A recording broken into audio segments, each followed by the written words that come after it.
Sud Radio, la France à découvrir, Christophe Gicquel.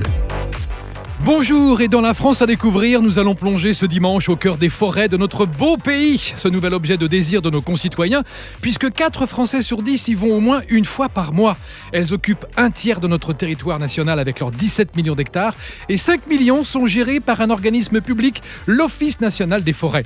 Au sommaire de cette émission, nos forêts publiques sont-elles en bonne santé? Peut-on y randonner comme on veut? C'est quoi la sylviculture? Qui a planqué une centaine de tabourets en forêt? Et pourquoi? Et surtout, à quoi ça sert qu'on coupe des arbres? Toutes les réponses, c'est maintenant dans la France à découvrir avec l'Office national des forêts, dit l'ONF. Et sans langue de bois, évidemment, ça c'est drôle. Sud Radio, la France à découvrir, Christophe Gicquel. Nos invités dans la France à découvrir sont Régine Touffin, ingénieure forestier. Bonjour Régine. Bonjour. Bonjour Régine, à droite. Françoise Lefayer, directrice de la com ONF. Bonjour. Et Alexandre Butin, adjoint responsable d'unité territoriale de Fontainebleau, naturaliste du réseau mammifère. Bonjour. Waouh, ça campe un personnage. On va commencer avec ce petit état des lieux de la forêt. On dit qu'il y a dans les forêts publiques 4 600 000 hectares de forêts publiques. L'ONF emploie 8 000 personnes. J'ai compté 138 espèces d'arbres différentes et 1300 forêts domaniales. Est-ce qu'on est d'accord ? Oui. Oui. D'accord. On est d'accord. Et la forêt française absorbe 50 millions de tonnes de CO2 chaque année. Alors l'ONF, c'est un établissement public à caractère industriel et commercial, né en 64. Qu'est-ce qu'on appelle aujourd'hui la forêt publique? Qui veut répondre le premier? Alors la forêt publique, c'est une partie de forêt domaniale, des forêts du domaine privé de l'État. C'est à peu près 1,8 million d'hectares. Est-ce qu'on peut dire que ce sont les forêts de nos rois avant, de nos comtes, du ça, clergé? ce sont des forêts historiques, des forêts comtales, les anciennes forêts royales. Donc avec une histoire très très riche. Et puis les autres forêts publiques sont des forêts qui appartiennent à des collectivités, à des communes. Pour environ 2,8 millions d'hectares. Alors, quelles sont les missions de l'ONF sur ces forêts? Alors, les missions de l'ONF est de gérer ces forêts et de poursuivre 4 principaux objectifs. Allez, on y va. Voilà, le premier, c'est de valoriser la ressource bois. Donc, en fait, on récolte les bois que nos prédécesseurs ont fait pousser, tout en renouvelant aussi la forêt pour donner une même forêt aux générations futures, et donc alimenter aussi la filière bois en bois, ce bois qui est un écomatériau et qui est très très important dans le cadre de la transition écologique. Et maintenir la forêt en bonne santé. C'est un véritable enjeu en ce moment avec le changement climatique, où on doit anticiper et essayer de planter des essences ou de renouveler naturellement, de manière à avoir une forêt demain qui sera adapté au climat plus chaud et aux sécheresses. Donc voilà, première partie, production de bois. On a aussi pour mission d'accueillir le public. Et ça, c'est important. Voilà, ouais, tout public. Donc en fait, pour les forêts domaniales, par exemple, le code forestier dit que l'ONF doit ouvrir au maximum la forêt au public. C'est pour ça que les forêts ne sont pas entourées de grillages? Exactement, en fait, les forêts sont accessibles. Alors il y a parfois des routes forestières qui sont fermées à la circulation publique parce qu'on doit aussi maintenir de la quiétude, et puis faire en sorte que la forêt soit accueillante pour l'ensemble des publics, des usagers, donc qu'il n'y ait pas de conflit d'usage. Donc on a par exemple des conventions avec des fédérations sportives au niveau national.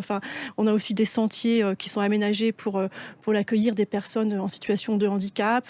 On a plein de choses pour l'accueil du public. Troisième mission, c'est de préserver la biodiversité, voire de la renforcer. Alors pourquoi ? Parce que forcément la biodiversité fait partie de notre patrimoine, c'est un patrimoine commun. Une biodiversité riche en forêts, ce sont des forêts résilientes qui sont diversifiées, le plus adaptées au réchauffement climatique.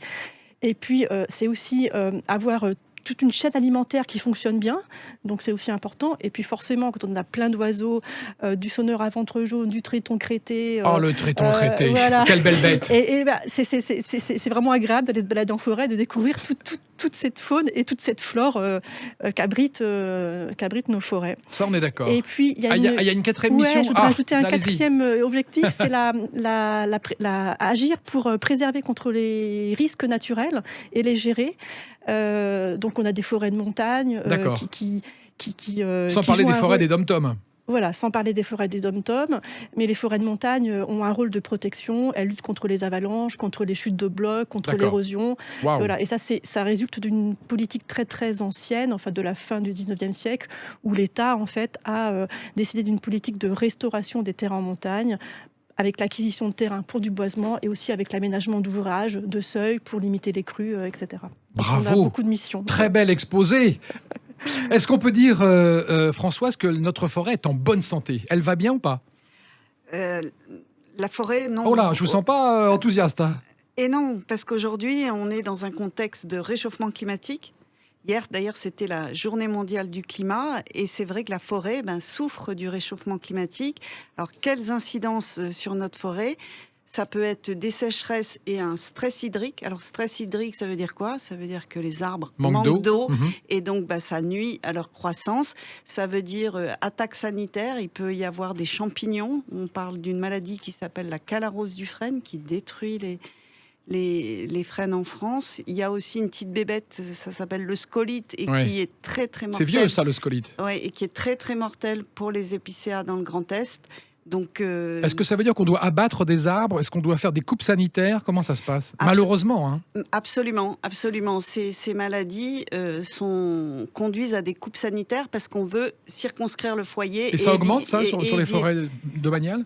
Ah oui. Aujourd'hui, le réchauffement climatique conduit effectivement à certaines coupes sanitaires. On considère, c'est un chiffre que les forestiers parlent en hectares, qu'aujourd'hui, dans les forêts domaniales, dites en souffrance, c'est 300 000 hectares. 300 000 hectares, c'est 30 fois la surface de Paris. Là, on se rend compte. 30 fois la surface de Paris ont été coupées l'année dernière ou Non, n'ont pas été coupées, mais sont des forêts qui connaissent ces fragilités liées au réchauffement climatique. Et il n'y a pas de remède miracle?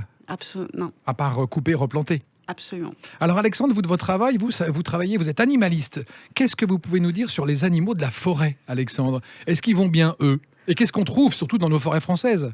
On trouve tout un tas d'animaux, donc du mammifère, je suis plus spécialisé, aux oiseaux, en passant par les batraciens, les insectes. Rapprochez-vous un petit peu du micro, Alexandre. Une faune assez diversifiée. Donc, on étudie, nous, à l'ONF. L'idée, pour nous, c'est de les inventorier. D'accord. On inventorie à peu près 500 000 données par an à l'ONF. On dispose à peu près de 25 millions d'euros pour la biodiversité. D'accord. Alors, comment va le loup? Comment va le lynx? C'est ça qui intéresse nos amis de la Sud Radio. Le loup, le lynx, des espèces emblématiques, effectivement. Ouais. Donc, le loup, le lynx sont des espèces qui souffrent quand même. Hein. Elles sont pas maintenues dans un optimum viable à l'heure actuelle. Hein. Elles sont assez présentes mettons le loup, dans la partie du sud de la France, les Alpes-Maritimes. Rapprochez-vous de votre micro, voilà. Les Alpes, voilà. Et puis, donc, du coup, en Yvelines, ça y est, voilà. On a une source fiable avec une rencontre, aux portes de Paris. Oui, faut pas avoir peur. Bon, je suis d'accord avec vous. Voilà. C'est une espèce emblématique qui a peur de l'homme, qui lui va se dérober quand il va être au contact de l'homme. Il ne va pas attaquer l'homme. Aucune crainte. Est-ce que votre travail, c'est aussi de préserver les animaux, les espèces, de les remettre en selle, si je puis dire, quand on voit qu'il y a des faiblesses? Vous travaillez sur quoi? Les chauves-souris, oui, les chauves-souris. Donc, on les inventorie. Donc, vous inventoriez les chauves-souris? Oui. Quel métier? Vous passez votre temps à les compter? Vous savez combien? Alors on les compte par leur ultrason, en fait. Voilà, on fait de la détection ultrasonore pour permettre. Donc il y a 35 espèces en France qui nous... Ça, c'est passionnant. Une partie qui vivent en forêt. Et sur une colonie, par exemple, de 200 murins de Bechstein, il y en a une partie qui va au niveau des maternités, qui vont arriver à faire de la prédation sur justement des chenilles. On parlait d'évolution climatique. On a davantage de chenilles maintenant. Processionnaires, voilà. Alors rappelons que la chenille processionnaire, c'est jaune et noir, que c'est moche, c'est en procession. Joli, voilà, c'est en procession. Il ne faut pas que les chiens les mangent. Et voilà, c'est très urticant pour l'homme et pour les animaux. Faut faire très attention. On en a beaucoup. Ça se développe avec les évolutions climatiques. Elles montent depuis le sud de la France et elles gagnent progressivement un peu toutes les régions. Donc d'année en année, ça s'étend.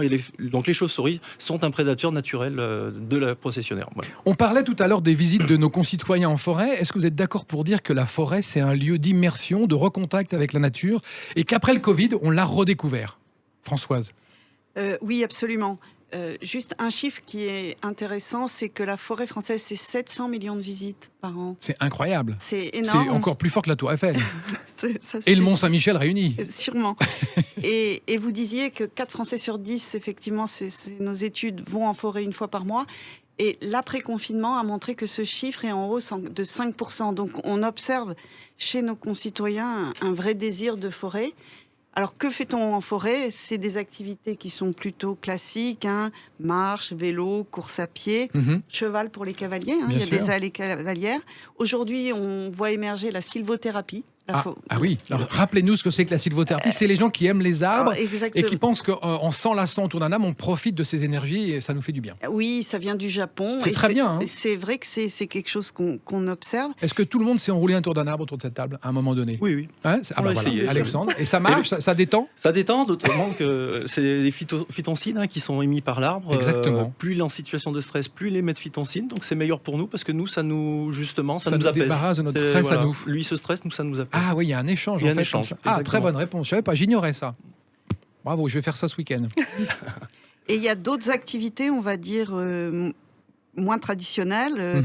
Il y a du land art, par exemple, pour les auditeurs qui sont dans l'Allier. Ils peuvent se rendre en forêt de Troncé. D'accord. Belle forêt, Troncé. Très belle forêt, très belle forêt emblématique avec des chênes majestueux. Alexandre est de Fontainebleau et par exemple fin juin début juillet il y a un festival qui s'appelle Branché Ciné, donc avec la possibilité de se faire une toile en forêt. Alors comment ça se passe, Branché Ciné? On va dans des clairières, il y a un écran, il y a des sièges et on se fait un film. Absolument. Ah oui. Absolument. Et ça, on le trouve sur le site de l'ONF, évidemment. Oui, alors là, la programmation est en cours. Et pour l'édition 2022, donc en juin prochain, la thématique, ça va être le fantastique. D'accord. Eh bien, restez avec nous, chers auditeurs de Sud Radio. Si vous voulez acheter un parquet en chêne massif, installer du lambris dans la chambre du petit à l'étage, dans un instant, vous comprendrez comment fonctionne le marché de ce bois issu de nos forêts domaniales et surtout pourquoi il est nécessaire, pour avoir du bois, de le couper, mais pas n'importe comment. Sud Radio, la France à découvrir. Christophe Gicquel. Retour dans la France à découvrir en ce dimanche avec Régine Touffet, ingénieure forestier à l'ONF, Françoise Lefayère, directrice de la com de l'ONF, et Alexandre Butin, dont le titre est tellement long qu'on retiendra qu'il est naturaliste du réseau mammifère à l'ONF et qu'il travaille en forêt de Fontainebleau, cette merveilleuse et très belle forêt. Alors on parlait du bois et on va parler maintenant du commerce du bois. Je suis allé sur le site de l'ONF et j'ai vu qu'on pouvait acheter son bois directement, même en tant que particulier. C'est quand même pas mal, on peut acheter même des maisons forestières. Votre site est très bien fait, entre parenthèses. Je vous félicite. Je vous mettrai un petit 18 sur 20. Pas mal. Pas mal. Alors, on est content. Et on va parler du commerce du bois. Alors, c'est vrai que le bois, vous le vendez. Et vous le vendez. Alors, il y a des idées reçues comme quoi on dit oui, alors l'ONF, ils vendent son bois, il n'y en a plus, c'est les Chinois qui l'achètent. Est-ce vrai ou faux? Allez-y. Alors, l'ONF met 40%, alimente le marché du bois à hauteur de 40%. Donc, effectivement, on met pas mal de bois sur le marché. On le vend soit sous forme de vente publique, soit sous forme de contrat d'approvisionnement avec des partenaires de la filière bois française. Et on a aussi effectivement des acheteurs de bois, des marchands de bois qui achètent pour ensuite revendre à l'export. Cependant, on a mis en place, notamment pour le chêne, qui est un produit vraiment de haute qualité, de luxe qu'on fabrique dans nos forêts domaniales. On a créé un label avec le ministère de l'Agriculture, label chêne, c'est-à-dire que certains lots de bois sont réservés à des acheteurs qui s'engagent à transformer le bois en France ou en Europe. Donc ça évite que le bois parte en Chine, notamment. Après, c'est vrai qu'en ce moment, il y a une frénésie internationale sur le bois. Les Chinois et les Américains sont très demandeurs. Comme des dingues. Oui, il y a beaucoup. C'est aussi un résultat du Covid où les gens ont construit des maisons à la campagne, ont aussi rénové leurs maisons, et donc il y a une demande de bois importante. D'accord. On va accueillir Aymeric Albert, chef du département commercial bois à l'ONF. Bonjour Aymeric. Bonjour. Bienvenue avec nous. Vous connaissez tous vos petits camarades évidemment présents sur le plateau. Vous les saluez, ils vous saluent aussi. Bien sûr. Alors la filière bois en France, c'est 400 000 emplois, c'est bien plus que la voiture. Et est-ce que c'est vrai que la filière bois se porte bien en ce moment chez vous à l'ONF ? Alors la filière bois, effectivement, c'est plus de 400 000 emplois, c'est plus que la filière automobile. Et comme l'a dit ma collègue Régine, la demande en bois est en plein boom. Les Français aiment le bois. C'est un matériau qu'on aime utiliser. C'est un matériau renouvelable, écologique, chaleureux, agréable à vivre. Et évidemment, la crise Covid et le fait que tout le monde investisse, passe du temps dans son intérieur et essaye de l'améliorer, ça a augmenté la demande en bois. Et ça a des répercussions sur la forêt, sur le gestionnaire forestier qu'est l'ONF, et aussi sur l'ensemble de la filière. Donc oui, globalement, la filière bois se porte très bien. Est-ce qu'on peut dire que les plus beaux bois du monde se trouvent chez nous, avec notamment les chênes, et qu'ils sont réservés souvent à l'industrie du luxe, comme la tonnellerie, les instruments de musique, les parquets? Est-ce que on a vraiment du très beau bois?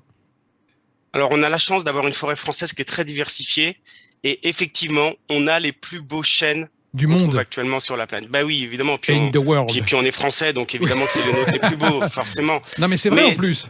Mais oui, c'est vrai. Et puis surtout que c'est l'histoire d'une tradition forestière à la française qui a débuté il y a presque 400 ans sous Louis XIV avec Colbert. Et aujourd'hui, les plus beaux chênes, ils datent encore de cette époque. On a encore des chênes qui ont 350 ans et qui sont majestueux, des vraies cathédrales. Et évidemment, beaucoup de monde autour de nous nous les envie. Et ces chênes sont utilisés dans le luxe, effectivement, pour la tonnellerie, pour essayer d'obtenir la quintessence des vins qu'on récolte en France. Et ben, on les passe pendant plusieurs mois dans des tonneaux, et ces tonneaux sont faits en chêne et en chêne français.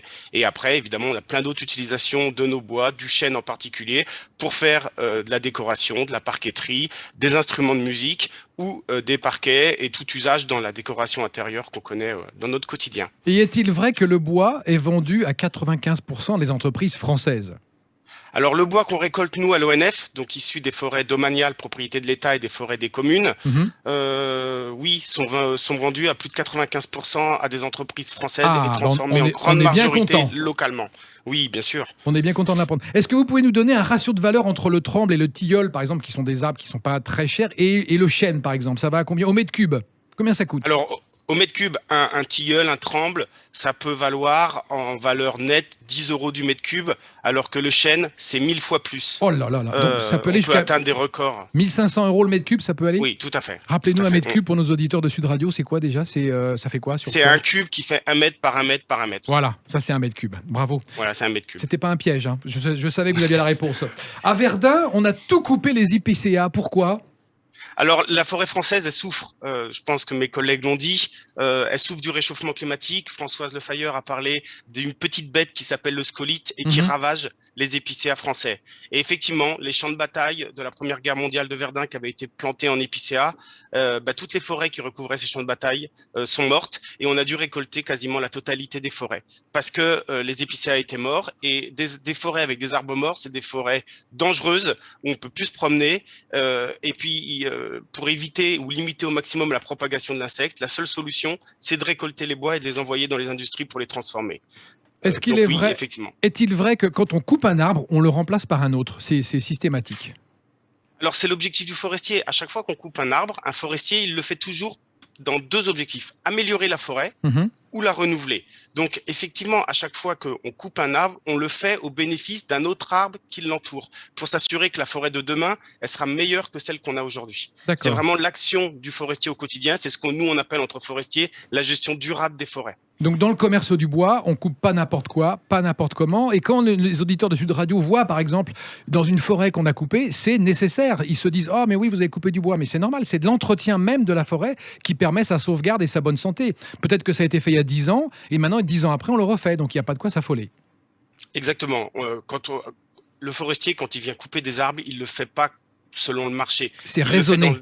Et c'est raisonné, il le fait dans le cadre d'un document, ce que nous on appelle un document d'aménagement, un plan de gestion qui prévoit la totalité des coupes pendant 20 ans dans une forêt. Donc en gros, on a un programme, un calendrier qui est établi sur 20 ans que le forestier respecte au quotidien.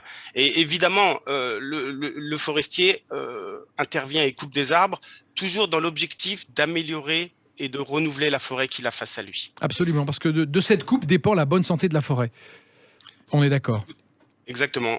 On intervient pour couper les arbres malades ou les arbres qui sont les plus faibles et faire en sorte que les arbres qui restent soient les plus vigoureux et permettent d'avoir la plus belle forêt possible. Il faut savoir qu'en France, on a des forêts qui sont assez exceptionnelles, et le forestier travaille dans son quotidien pour être sûr que nos successeurs aient toujours des forêts, et que les générations futures, dans 10, 20, 50, 100 ans, elles puissent bénéficier aussi de ce patrimoine extraordinaire. Alexandre, quand vous voyez qu'on coupe un arbre, est-ce que quand vos collègues du commerce du bois coupent un arbre, est-ce que vous dites, ah là là, vous êtes sûr de le couper celui-là, parce qu'il faut en laisser pour les animaux quand même? Oui, exactement, mais après c'est des choix. Il y a un conflit des fois, non? Non, il y a toujours des discussions autour de chaque arbre, mais après on trouve le meilleur compromis, que ce soit pour la qualité de l'arbre, s'il est très bonne qualité, il peut être pour la biodiversité avec une belle cavité dedans pour les oiseaux ou les chauves-souris, donc ça c'est un arbre qu'on va conserver, parce qu'on ne fait pas que couper, on conserve aussi en forêt. Est-ce qu'il arrive qu'on puisse conserver des arbres morts? Oui, bien sûr, on conserve un arbre mort par hectare à peu près. Ah voilà, une bonne information. Et dans les arbres morts, il y a 35% des espèces forestières françaises sur les 10 000 qui existent. Pour que les petites bébêtes puissent y loger. Voilà, exactement. Donc il y a les insectes décomposeurs,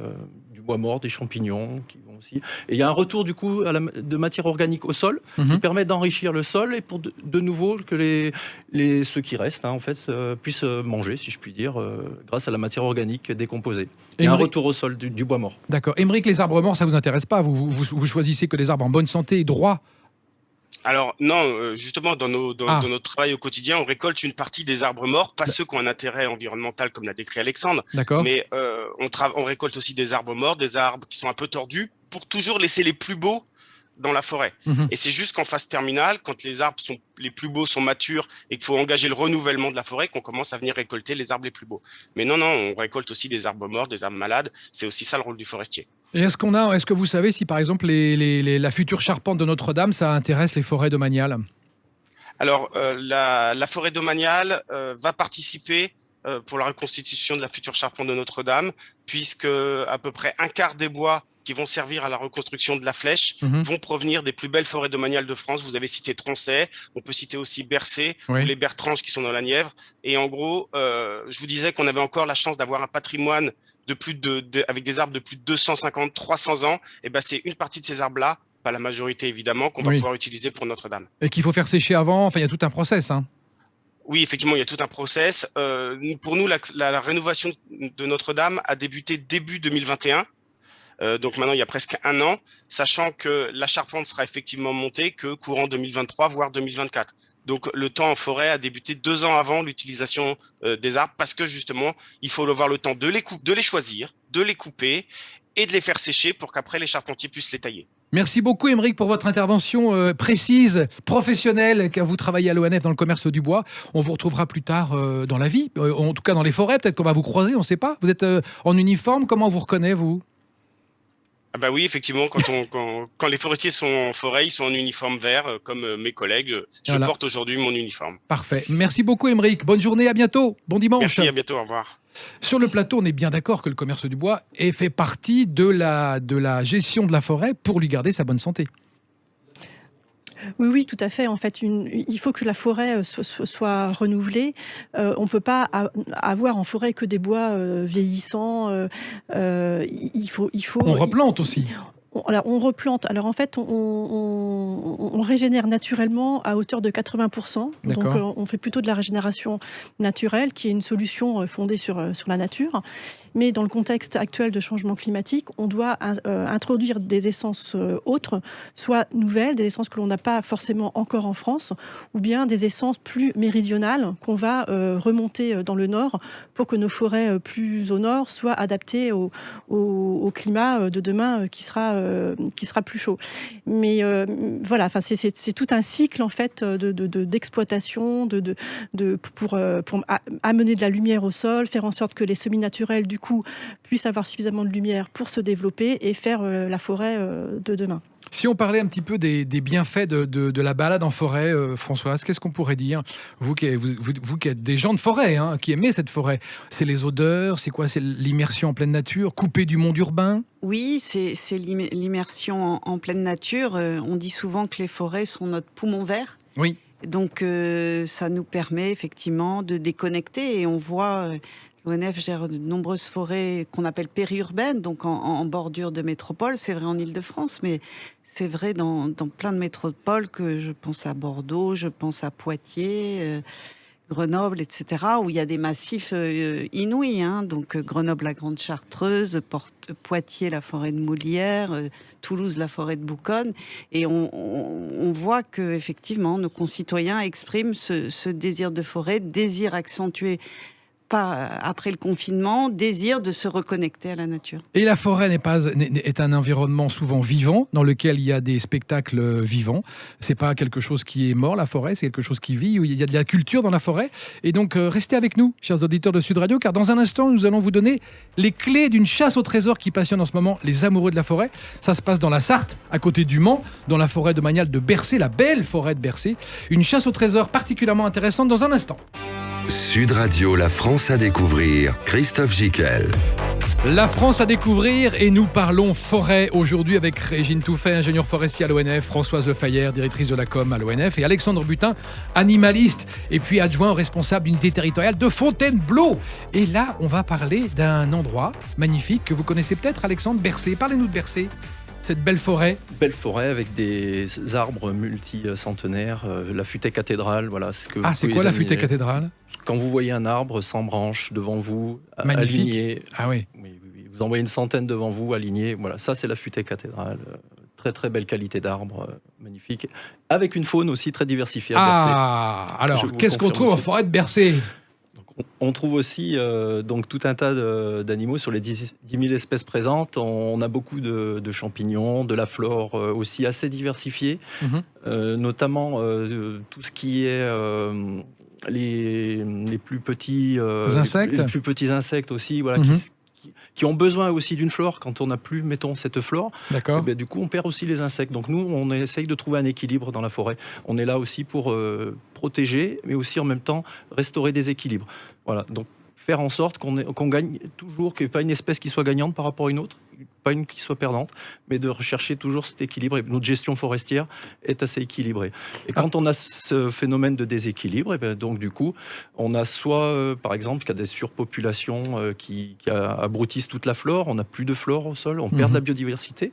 On a le grand prédateur, donc qui est là, qui fait son rôle de prédation, mettons le loup par exemple, qui est en bout de chaîne. Sinon, on a l'homme qui régule, donc on amène quand même un équilibre. Oui, on parlera de la chasse aussi tout à l'heure, parce que c'est un dossier qui intéresse nos auditeurs et qui aussi intéresse l'ONF. Et puis, il y a des choses... Je voulais vous parler dans la forêt, on peut se balader librement dans les forêts publiques, d'accord ? Mais il y a quand même un endroit qui est sanctuarisé, ce sont les réserves biologiques intégrales. Qu'est-ce que c'est qu'une réserve biologique intégrale ? Donc c'est une zone qu'on ne touche pas, l'homme ne pas censé pénétrer dans la réserve, il n'y a pas de coupe, il n'y a pas de travaux, on la laisse évoluer librement, c'est de la naturalité.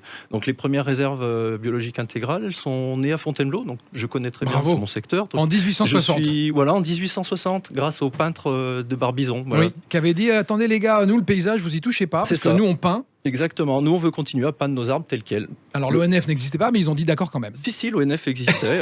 Il y avait une forme d'ONF. Sous une autre forme. Oui, c'est vrai. Voilà, c'était pas l'ONF, c'était les forestiers de l'époque qui ont dit non, stop, on accepte sur décret à l'époque. Donc les premières réserves sont nées comme ça. Et donc depuis 1950, il y a des réserves biologiques intégrales qui ont été créées. Il y en a 257 pour environ 50 000 hectares en France. Et on peut pas s'y promener. Enfin, on les reconnaît pas. On peut pas. Alors si, elles sont indiquées sur des cartes et puis vous les retrouvez sur le terrain avec des panneaux quand vous arrivez en promenade. Elles sont indiquées, ne pas pénétrer dans ce lieu, zone de quiétude pour la biodiversité. Très bien, voilà. Bravo. Belle initiative. Nous accueillons maintenant Romain Perrault. C'est vous qui pilotez le projet Tabouret. Mais qu'est-ce que c'est que ce projet Tabouret, Romain ? Bonjour à tous, merci de m'accueillir. J'en prie. Le projet Tabouret, c'est un projet un peu fou, initié par le studio 5.5 aux côtés de l'ONF et dans le cadre d'un projet porté aussi avec la Maison Martel et sa fondation pour développer un projet artistique innovant. Alors rappelons que vous êtes dans Forêt de Bercé, 5400 hectares à côté du Mans, une forêt d'exception, la forêt de Bercé. L'une des plus belles chênaies de France. Ah oui, absolument. De le dire. Absolument. Donc voilà, comme ça, autant en être fier aussi. Plusieurs siècles de sylviculture, les chênes de Bercé ont acquis une réputation mondiale pour leur qualité exceptionnelle, n'oublions pas. Exactement, notamment pour le pour la filière de la tonnellerie. Et donc dans ces 5400 hectares là, vous avez posé des tabourets en bois. Mais qu'est-ce qui vous a pris, Romain ? Pourquoi ? Qu'est-ce qui se passe ?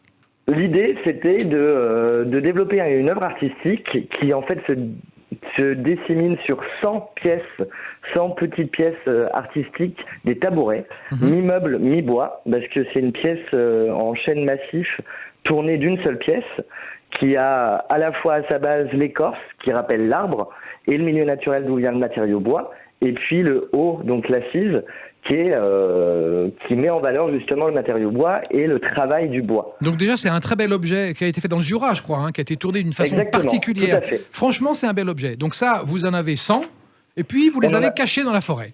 On les a cachés dans la forêt, à peu près sur un tiers du massif, dans une zone justement qui permettait aussi un accueil régulier, parce que le projet a été lancé il y a à peu près un mois, mais on a bon espoir que finalement le projet dure pendant quelques mois, voire quelques années, le temps que les 100 pièces soient trouvées et découvertes. Et ça, les auditeurs de Sud Radio qui sont autour de la forêt de Bercé, vers Le Mans, même ailleurs, ils peuvent aller dans la forêt, chercher un tabouret et il leur appartient.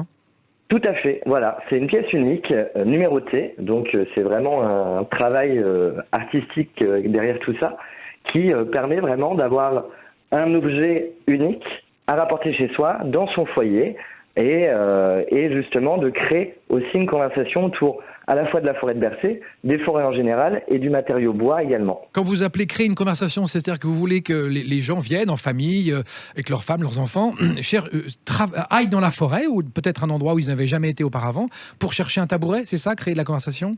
C'est ça, le Studio 5.5 a décidé d'en faire un outil de médiation, en quelque sorte, autour justement de la thématique forêt, gestion durable et autour des différentes étapes qui anime en fait la forêt et le travail des forestiers. Donc la base de ce projet-là portait principalement sur la coupe. D'accord. Parce que pas de coupe, pas de tabouret. L'idée, c'est bel et bien justement d'aborder aussi le sujet coupe comme une étape essentielle finalement de renouvellement des massifs, de renouvellement des arbres, et de voir ça à nouveau comme un point d'étape finalement, un nouveau point d'étape du cycle forestier pour justement laisser la place aux futurs arbres qui prennent le relais. Françoise, on peut dire que l'ONF est à l'écoute comme ça de ce genre d'initiative auprès du grand public, culturel, des concerts, pour sensibiliser les gens à la forêt ? Oui, absolument. En fait, plus on parle forêt, mieux ce sera, parce qu'on voit que, et c'est normal, les forestiers sont des experts, connaissent bien leur boulot, mais c'est pas le cas de tout le monde. Moi-même qui n'ai pas fait des études forestières, je me forme tous les jours aux côtés de mes collègues. Et donc, tout ce qui va, je pense que Romain Perrault a parlé d'outils de médiation, tout ce qui va dans le sens de mieux comprendre la forêt, comme ce plateau d'ailleurs aujourd'hui, mieux comprendre pourquoi on fait certains actes. On a parlé de la coupe de bois, Alexandre a parlé des actions pour protéger la biodiversité. Tout cela va dans le bon sens, oui. Et donc, diverses actions. J'évoquais des actions de Land Art à Troncé. On a parlé du festival en Île-de-France, Branché-Signé. Il y a aussi des concerts, par exemple, en forêt de Compiègne. Il y a eu du théâtre en juillet dernier, en forêt domaniale de Vierzon.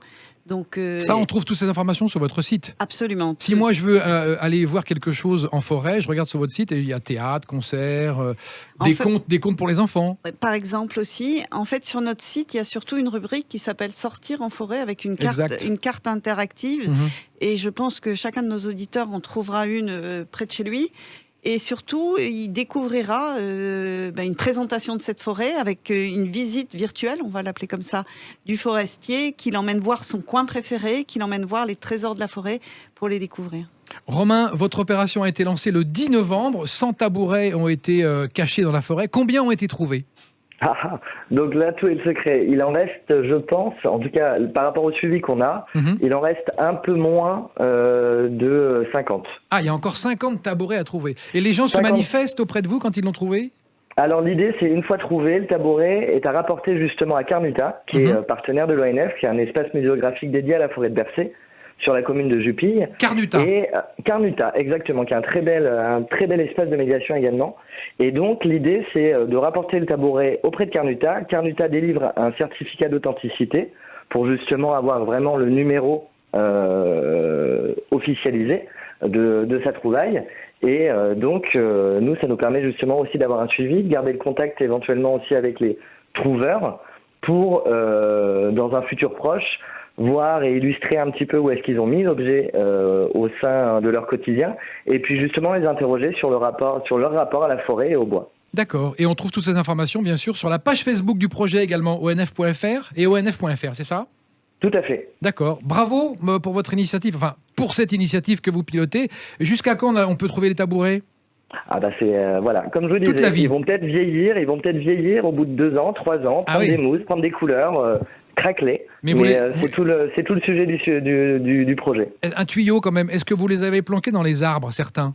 Non, ils sont tous au sol, mais ils sont extrêmement bien cachés. Oui. Ils sont géolocalisés ou pas? Seulement 2 personnes connaissent la place des tabourets. Parfait. Même moi, je ne les connais pas. Ah, très bien. Je ne pourrais pas vous aider. Non. Puis en plus, vous êtes incorruptible. Hein. Donc, merci beaucoup. Exactement. Merci beaucoup, Romain, pour votre initiative. Merci et bravo. Dans un instant, nous continuons cette émission et nous allons parler de dossiers un peu qui fâchent, mais on va en parler quand même. Ça s'appelle la chasse. À tout de suite. Sud Radio, la France à découvrir. Christophe Gicquel. Et on continue de parler de nos belles forêts domaniales en France avec Régine Touffet de l'ONF. Maintenant, je ne dis plus les titres parce qu'on se connaît vachement bien. Non, vous êtes ingénieur forestier. Françoise Lefayère, directrice de la com à l'ONF. Et Alexandre Butin, naturaliste réseau mammifère de l'ONF. On va parler tout à l'heure du dossier chasse. Mais auparavant, on va parler de ce qu'est un promeneur citoyen. Et c'est nécessaire d'être un promeneur citoyen quand on est en forêt. Ça consiste en quoi, Françoise? À respecter la forêt et à pas jeter des trucs par terre partout? Oui.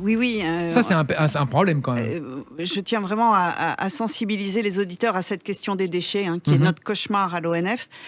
Évidemment, il y a les désagréments visuels, paysagers, mais il y a d'autres incidences que peut-être les auditeurs n'ont pas en tête. Les auditeurs de Sud Radio. Les auditeurs de Sud Radio n'ont pas en tête.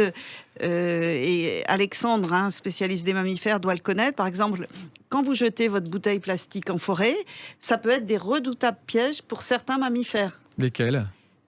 Oui, après, même les petits mulots, par exemple, un mulot qui va tomber dedans, qui va se coincer, la tête dans la bouteille, même un renard, voilà, qui va, suivant la taille, même ça un crée batracien, les batraciens, pareil, qui restent prisonniers.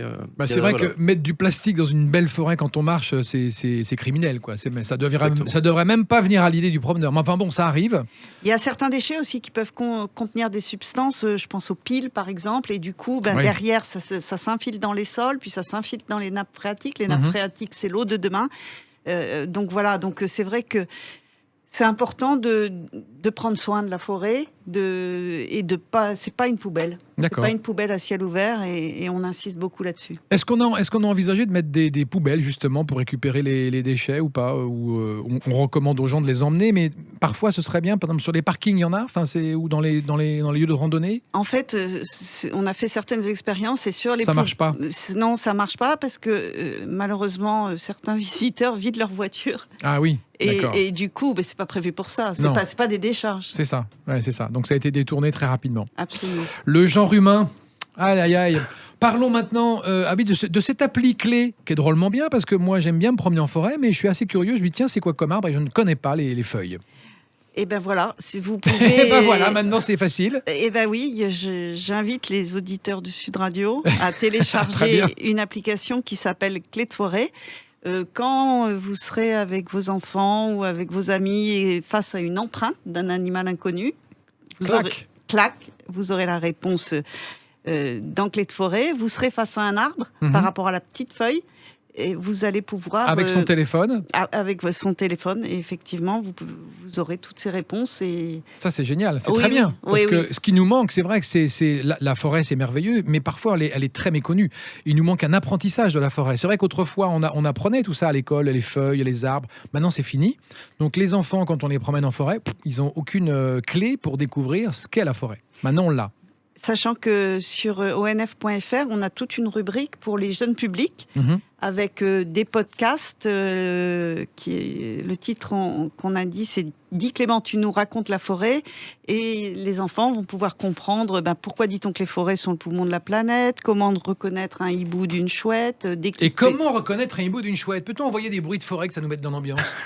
Comment on reconnaît un bruit Le hibou a des petites aigrettes, des petits plumeaux sur les... Ouais. Ah, là, on est en forêt, vous entendez? Ouais, là, j'entends bien, j'ai le bruit. Et vous entendez les animaux? Qu'est-ce que ça... Là, oui. Ça, c'est un hibou? Non. Non, c'est une chouette. Une femelle ou un mâle? On ne sait pas. Je suis désolé, c'est pas...